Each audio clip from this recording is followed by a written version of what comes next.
तर नमस्कार मित्रांनो, सर्वांचं एकदा पुन्हा आपल्या नवीन ब्लॉगमध्ये स्वागत आहे। आज पुण्याची पूर परिस्थिती तुम्ही कशा प्रकारे आहे ते बघू शकता।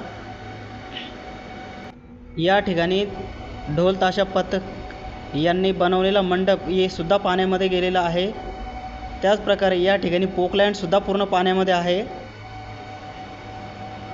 भयंकर म्हणजे भयंकर परिस्थिती जाणवलेली आहे मित्रांनो।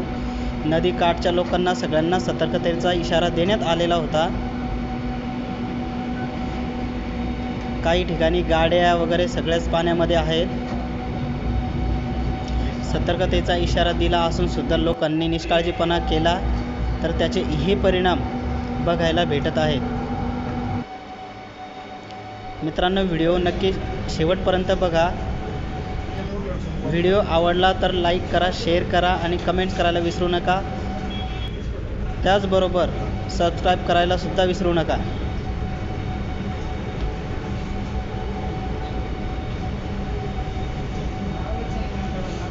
जशी मुंबईची परिस्थिती होती त्याचप्रमाणे पुण्याची सुद्धा पूर परिस्थिती झालेली आहे। 2 दिवस कमीत कमी पाऊस उघडला नव्हता, त्या कारणाने या ठिकाणी पूर परिस्थिती जाणवली पूर्ण पुणे जिल्ह्याला।